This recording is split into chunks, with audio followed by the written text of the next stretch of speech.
vedare tinokuchingamidzai zvekare kune chimwe chirongwa pano paZim Facebook Secrets and Confessions. Tadzoka zvekare nemamwe mamessages. Regedzai tibva tapinda mumamessages edu atadzoka takakubatirai.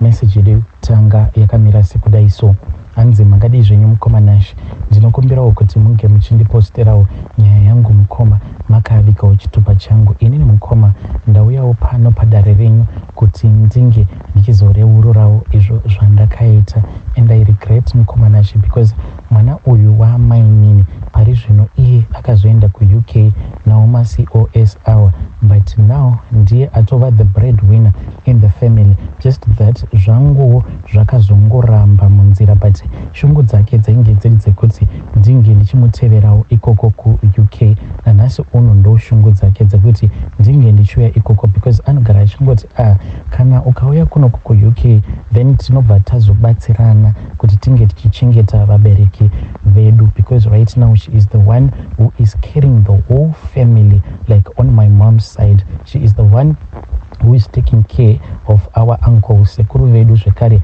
ndiye ari kutakura mutoro wekuchengeta amai vangu. Apa right now amai vangu, she is suffering from diabetes, saka vane ma-injections awo avanogara vachizvibaya. Apa ma-injections acho anodhura sei, saka I was forced kuti ndinge ndichitomuvha kuSouth Africa. Right now ndokwandiri kuno kuSouth Africa, ndava kushandawo pane imwe restaurant panoshandawo one of my cousins. Saka kunyangwe ndichishanda atori nenguva dzekutoti anotombondibvunza kuti are you okay, une mari here yekubhadhara rent, are you okay, do you have any food to eat, because I know kuti you have a lot of responsibility. Ndinoti akandifonera mukoma Nash ndinotanga kuyeredza misodzi because of the things that I did to her. Mukoma ndinorwadziwa nezvandakaita mwana uyu, mwana waamai nini wangu, my cousin sister. Zvakaitika mukoma Nash ndezvekudai so: inini ne-cousin sister yangu, we were very close because takaenda tose pasame primary school, takaenda tose zvekare pasame secondary school, but takazoenda kuboarding school, saka we are like the most closest in our family. Tinotita kunge matwins. So there was a time mukoma Nash yekuti inini ne-cousin sister yangu uyu takabva tazomborwira a guy.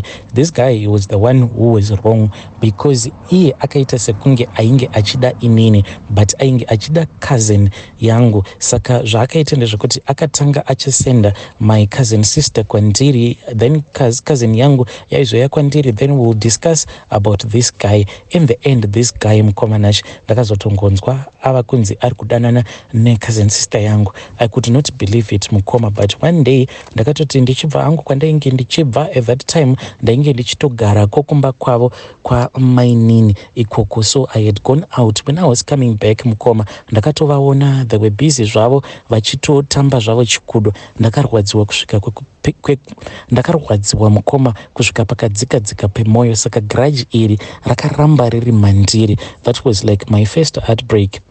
Akazoti adzoka mumba ndokubva ndatanga kutaura naye ndikati I want you to dump this guy because this guy aindida, iwewo haungadanane naye. But we had a very big fight. Amainini vakatoya kuspare vakati ko chii chiri kuitika girls, then tikabva tango pretend as if it was like just a normal fight, yainge isiri fight that involved some boys. Then iye akazoti she was going to be dating this boy no matter what. Ndikabva ndati it is fine, ndokubva ndaramwa ndikadzokera kumba kwedu. Ndo zvakatoita kuti ndiregedze course yandainge ndichiita because kwavainge vachigara ivo amainini kwainge kuri kudhuze nekucollege uko kwandainge ndichienda, saka ndaitofamba netsoka ndakaramwa mukoma. Then mama vakanditi dzokera uenderere mberi nechikoro, ndikaramba because the heartbreak, it was just too much. Vanhu ava vakadanana mukoma Nash until I heard kuti he was now cheating on this guy. I then went behind his back ndikabva ndaudza this dude uyo ainge achimbondida, ndikamuti do you know kuti munhu wako uyo wawakazosarudza ratova hure. Ndikamuudza all the details dzandainge ndakaudzwa, and zvesure he then caught her in the act. Inini ndo pandakabva ndazotanga kudanana naye this guy, but munhu kana asingakudi anenge asingakudi zvechokwadi. Ndakatongoona kutoti panapa I had wasted my virginity because ndiye akazondibreka umhandara hwangu. Ndokubva ndazosiyana naye mushure mekunge angoramba achindichita ndokubva ndasiyana naye. So this cousin sister of mine akabva azoroorwa mukoma. She really had a very beautiful lobola thing. Inini at that time ndainge ndiine nhumbu ndiripo pamaroro ipapo. I felt as if she had done this thing to purposefully humiliate me, zvekuti dai kwanga kuri kunzi ndainge ndisina kumanikidzwa namama vangu ndaisatomboda kutomboendako kumaroro kwake ikoko, because nhumbu yandainge ndiinayo yainge isina baba, sezvo I was now dating a lot of guys. Soon after vanhu vabva mukuita malobola negotiations, tikatonzwa zvichitonzi kwatova newedding date. Apa paakazochata mukoma inini ndainge ndisati ndazvara. So I was humiliated paakaroorwa zvekare. I was humiliated on her wedding day because iye akabva azoportrayewa nanasekuru as if she was the example of the family. Vamwe vose rimwe gauzi rose tainge tiri failure. Saka ivo sekuru pavakazopa that speech of his pamuchato, that speech yakazosvika pakundirwadza, vakabva vazocompare inini, vakabva vati inini zvandainge ndakaita zvekuti ndinosenga nhumbu isina mwana. They had never seen such a thing in their family. I felt so humiliated, but ndakazongonyara. Vakuru vainge varipo, but I just wanted to walk away. I just laughed and vanhu vose vakangoseka since ivo sekuru vainge vakaita sort of like a joke. Ndakarwadziwa mukomanashe, saka takati tiri busy paya vanhu vava kutora wedding photos. Ndakatoti ndakatomira padhuze necousin sister yangu, then on the other side kwainge kuine this new brother-in-law of mine who had married my cousin sister. Mumwoyo mangu ndo pandakabva ndazoisa a curse upon their life. Ndikabva ndangomutarisa ndichitosekerera, but ndainge ndichitaura mumwoyo mangu ndikati iwe uri kuona nhumbu iyi yandiinayo, iwewe you will never experience the joy of falling pregnant. Ndikabva ndatarisa zvekare this new brother-in-law of mine, ndikabva ndaisa a curse again on his life. Ndikabva ndati you have thought kuti marrying my cousin sister is going to bring you peace and happiness in your life. Ndasunga madhoo ose anga akasunungurwa muupenyu hwako, ndavhara madhoo ose anga akavharwa. Ndikabva ndati nzira dzako dzauchafamba nzira dzeupenyu, kana kuri kunzi uchazodzifamba nzira idzi uchifamba necousin sister yangu, it means kuti ndikabva ndati munzira dzako ndamwaya minzwa, kana kuri kuzonzi uchazofamba necousin sister yangu iyi munzira, it means kuti uchafamba uchingobayiwa let poverty afflict you. Saka ndo macases acho iwawo andakaisa pamusoro peupenyu hwecousin sister yangu, as long as she was going to be married to this husband of hers. Ndakabva ndazoti our macases awa andaisa awa pamusoro peupenyu hwavo, they do not hold any value. Saka zvandofanira kuti ndinge ndichiita, regedzai nditsvake vanhu kunyange muroi. Saka kumaarea ekwedu kwainge kuine kamweso kagogo, so saka vanhu vazhinji vainge vachingokatya because kainge kasina vana. Apa kaingogara kari koga kagogo aka, kaingonzi kanobva kuMalawi, kakafirwa nevana zvekare kakafirwa nemurume. Saka vanhu vainge vachingoti kagogo aka kanenge kanoroya. I then approached one day, ndikabva ndati gogo ndoda kutaura nemi. Gogo vakabva vati uya ko utaure neni. Saka ndakabva ndati gogo munogona here kuroya? Kakabva kandituka kagogo kaya, kakandituka kakati pfutseke ibva pano. Kagogo aka pakakandidzinga pamba pako, ndakabuda gedhi ndichitiza ndichimhanya ndichiti yowe ndicharoiwa zvangu nako kagogo aka. Mukomanashe zuva rakazoti richinorereka on that same day ndakanzwa skin yangu ichimerera and I felt a terrible fear, kunzwa kuti pane chimwe chinhu chiri kunditevera, like there was something terrible that was watching over me. Gogo ava vakabva vatanga kufamba vachiuya padhuze nepandainge ndakarara. Mukoma vaiti vachifamba kudai, so the walls of the house they were actually shaking. Gogo ava vakabva vazongondipa imwe beans yange isina kubikwa, vakabva vanditi ndinge ndichidya beans iyoyo. Ndakaidya mukoma, ndo pandakabva ndatanga kuita zvivindi zvekuti kana munhu ndinouraya personally. Ndikabva ndati gogo cousin sister yangu, vakabva vanditi ndiudze zita rake sei nemutupo wake. Ndokubva ndataura gogo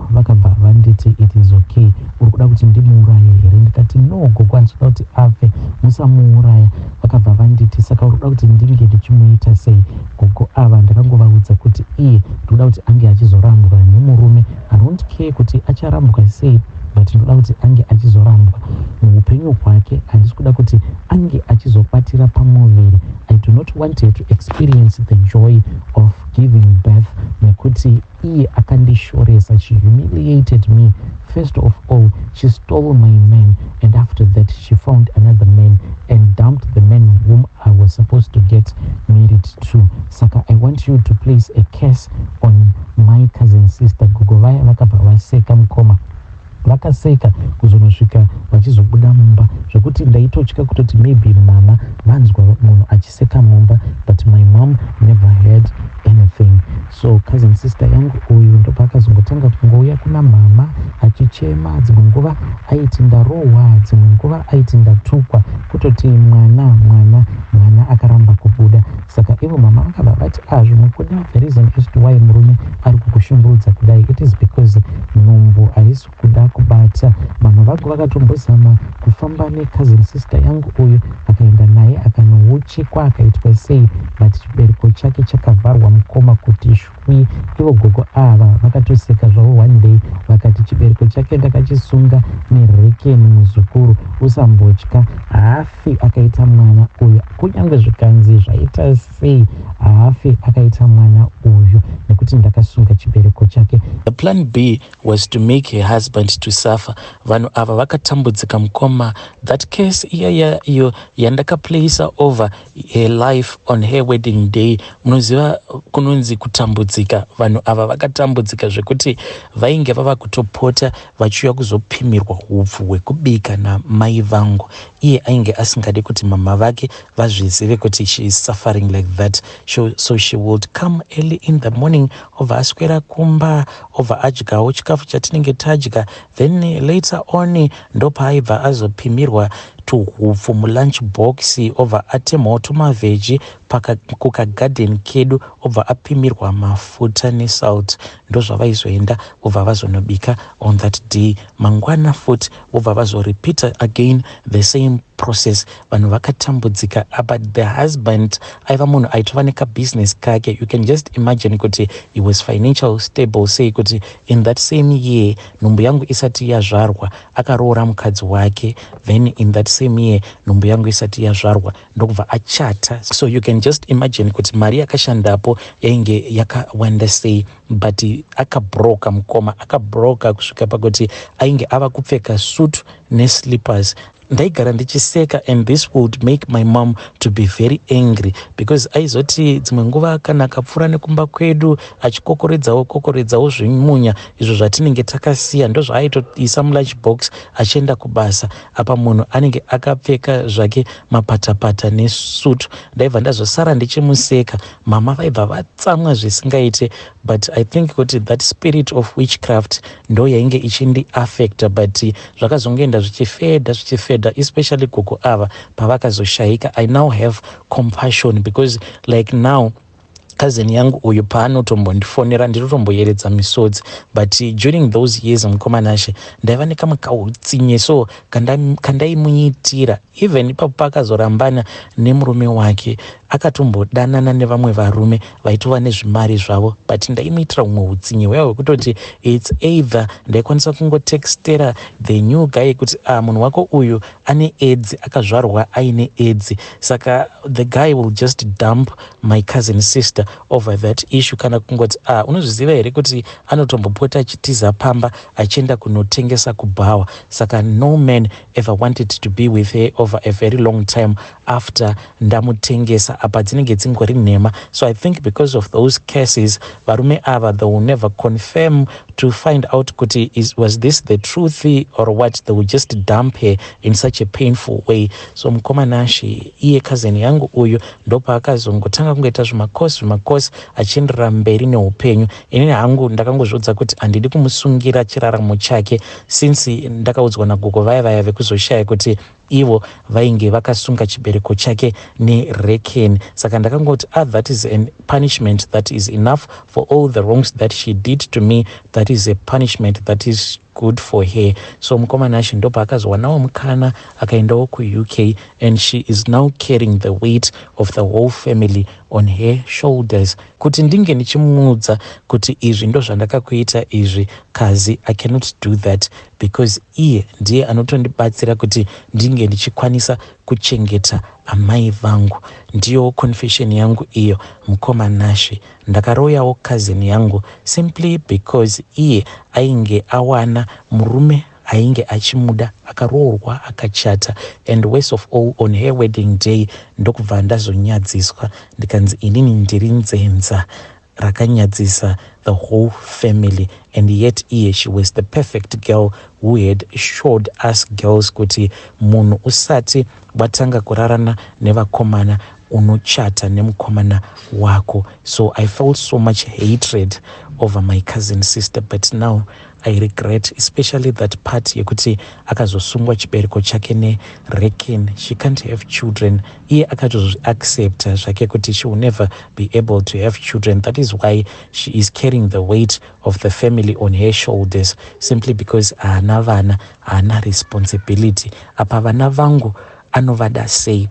Apa vana vangu ivo vanotofungidzira kuti inini ndini amai nini, vanotofungidzira kuti iye ndiye amai vavo. So that is how apa vana vangu ivo vanotofungidzira kuti handisi vana apa vana vangu vanotofungidzira kuti inini handisi amai vavo, vanotofungidzira kuti iye cousin yangu uyu ariko ku-UK is the real mother. Vanotonditi mai nini dzimwe nguva, but to my cousin vanototi mama, to my cousin sister. I don't mind zvangu because she takes care of them very well.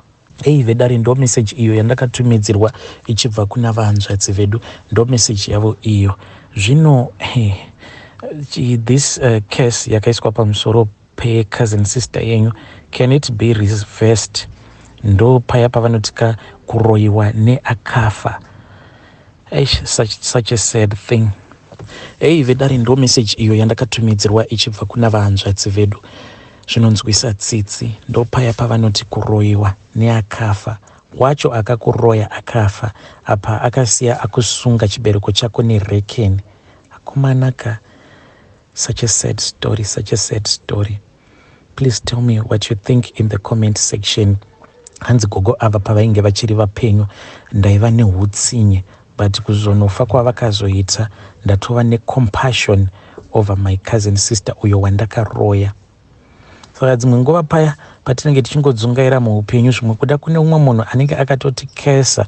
Just imagine uri pamuchato wako uri kutoti ndikutotorwawo mapictures necousin sister yangu my new husband, your cousin sister ari kutokukesa kuti iwewe as long as ugere necousin sister yangu upenyu hwako uchakurwadza kusvika uchizonorambana necousin sister yangu, uchafamba munzira dzandinenge ndamwaya minzwa kuti unge uchibayiwa kusvika uchizonobuda murelation, kusvika uchizonobuda mumarriage.